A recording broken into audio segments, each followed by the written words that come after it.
Sauf que envers les Européens, je vais rencontrer un gringo qui va m'emmener chez lui ou qui va m'épouser, m'emmener ou qui...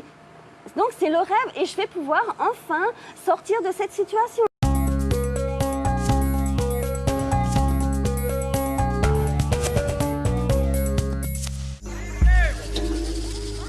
Loin des stades qui accueillent la Coupe du Monde de football au Brésil, Thiago et ses camarades ont trouvé ici une planche de salut.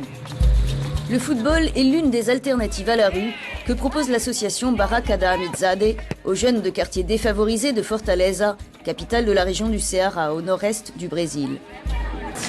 Ça représente beaucoup pour moi, ça représente toute ma vie. Le foot, c'est ce qui a permis à Thiago de sortir de la spirale dans laquelle beaucoup d'adolescents plongent ici, faute d'opportunités. Ils traînent dans la rue parce qu'ils n'ont rien à faire.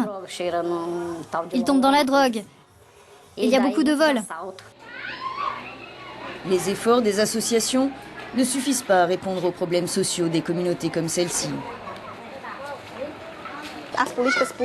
Les politiques publiques sont fragiles, les moyens manquent. Quand on arrive dans ces communautés, on comprend combien c'est difficile. La réalité ici est très différente de celle du bord de mer, qui a aussi beaucoup de situations cachées d'exploitation sexuelle.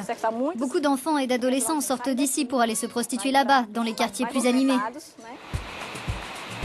Une fois la nuit tombée sur les plages qui bordent le centre-ville, il ne faut pas chercher longtemps pour trouver ce qui vaut à Fortaleza une triste réputation. Celle de capitale brésilienne du tourisme sexuel et un haut lieu de l'exploitation des mineurs. La présence de plus de 3,5 millions de visiteurs brésiliens et étrangers dans les villes de la Coupe du Monde ne pourra qu'amplifier le phénomène, redite la responsable du centre de soutien à l'enfance au ministère public de la région du Ceará. L'exploitation sexuelle est un crime le plus souvent complexe. Cela implique un énorme réseau avec de nombreux acteurs dans le secteur du tourisme, les hôtels, les taxis.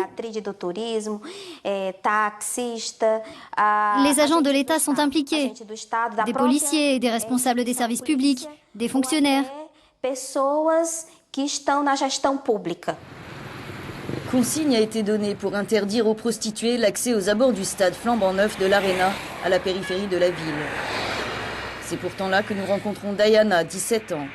Des mineurs, il y en a beaucoup ici, dit-elle. Il y a beaucoup de policiers qui nous cherchent souvent. Ils veulent prendre notre argent ou abuser de nous. On doit leur faire des choses pour qu'ils nous laissent rester ici. Parmi les lieux connus de prostitution, les motels qui fleurissent dans la ville ferment souvent les yeux lorsque leurs clients sont accompagnés de mineurs. Les filières sont de plus en plus difficiles à cerner, explique la responsable de l'association Barraca da Amizade. Maintenant, ils ne vont plus à l'hôtel, les étrangers qui viennent pour les mineurs. Ce qu'ils font, c'est qu'ils achètent ce qu'on appelle un paquet, où il y a une maison sur une plage et les accompagnants de leur choix inclus dans le prix de la maison. Donc, ils vont sur une plage, ils ont leur maison, ils ont les accompagnants dans la maison qui les attendent. Et donc, c'est très, très difficile à détecter ce genre de situation. Un autre phénomène rend encore plus complexe le contrôle des réseaux de trafic des mineurs, ajoute la porte-parole de l'association des prostituées de l'État du Ceará. Il n'y a pas que les étrangers qui arrivent pour chercher un enfant, ce n'est pas seulement ça. Il y a aussi des familles très pauvres qui sont impliquées, qui ont de très belles petites filles ou de beaux garçons. Parfois, c'est les familles elles-mêmes qui sont de connivence, parce qu'elles sont payées. Elles reçoivent toutes sortes de bénéfices et elles se taisent.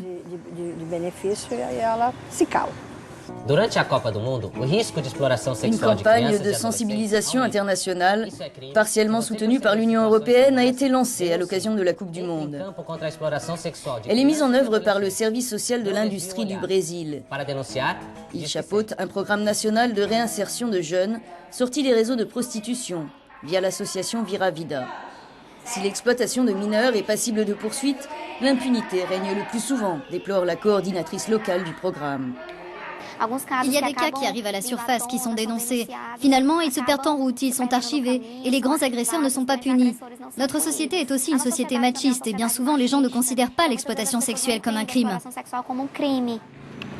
Selon des chiffres de la police fédérale, quelques 250 000 mineurs seraient exposés à la prostitution au Brésil. La pauvreté et la drogue en sont le plus souvent la cause. Ça fait déjà 3 ans que je me prostitue. Je suis tombée dans le monde de la drogue et comme j'avais pas les moyens de payer ma cam, je suis allée me prostituer.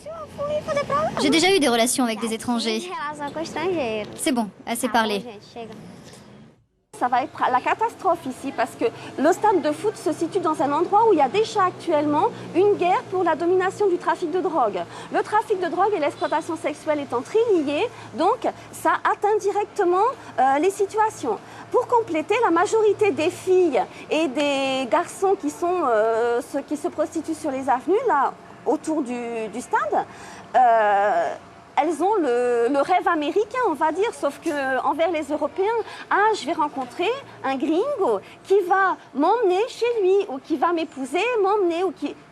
Donc c'est le rêve et je vais pouvoir enfin sortir de cette situation. Je voudrais que cette coupe puisse aider toutes les filles ici. J'aimerais en trouver un qui m'aide, qui soit rien que pour moi. Je voudrais un moyen de trouver l'argent pour nourrir ma fille sans devoir faire le trottoir ici. Le trottoir, c'est l'univers de Diana depuis déjà 4 ans. Elle accepte de nous accueillir chez elle dans une favela des alentours du stade pour qu'on comprenne mieux. Ce jour-là, c'est presque la fête. Sa sœur de 16 ans revient tout juste de la maternité avec son bébé de 2 jours, son 3e enfant. À 17 ans, Diana subvient seule aux besoins de 8 personnes. Outre sa sœur et ses enfants, elle s'occupe de ses 3 frères et de sa propre petite fille d'1 an. Tous cohabitent dans les 2 pièces d'une baraque insalubre. Je n'ai pas le choix. Tout ce que je peux faire, c'est être dans cette maudite avenue. Pour pouvoir amener de quoi nourrir mes frères et pour ma fille. Parce que son père à elle n'est plus là. Elle n'a que moi. Et mon père et ma mère, ce sont 2 irresponsables. Ils ne m'aident en rien. J'avais 13 ans quand j'ai commencé dans la rue. Je suis déjà passée par plein de choses. Je me méfie toujours quand je monte dans une voiture. Je me demande à chaque fois, est-ce que je monte ou pas? Mais finalement, je dois y aller.